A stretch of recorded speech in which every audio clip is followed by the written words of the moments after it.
Morning or afternoon, everybody. It only occurred to me that I don't have data while traveling, so I guess all these lives are going to have to be in hotel rooms and Starbucks from now on. So we're in the hotel room right now.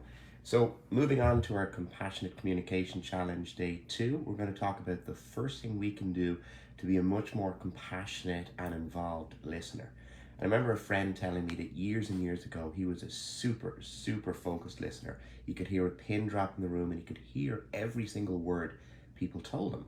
The only problem was that they didn't know how much he was listening. He was just sitting there silently.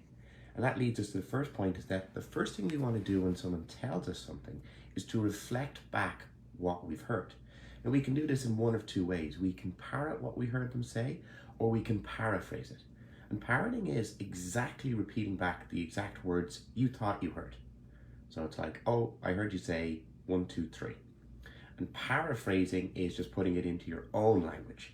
And certain people prefer different things. Certain people will prefer the parroting, certain people will prefer the paraphrasing. And you're not tied to one method. Now, when you're doing this, some people can feel very self-conscious, like, oh, they're gonna know. And I can tell you that from years of doing this, no one really finds it weird or points it out to me ever. So how we do this is when someone finishes speaking, we can then say, okay, let me just make sure I got what you said, or if I heard you correctly, or as I understand you, or this is what you're telling me, and then just repeat back.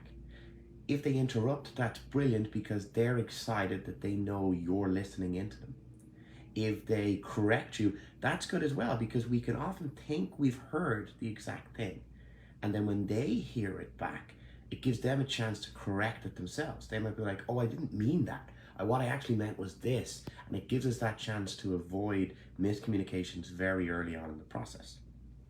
Now, if someone's going on and on and on and on, like you might be thinking right now in this video, you can politely interrupt as well. And you can say, hey, I want to interrupt because I want to hear what you have to say. Let me make sure I've got everything so far, and then begin your process of reflecting back.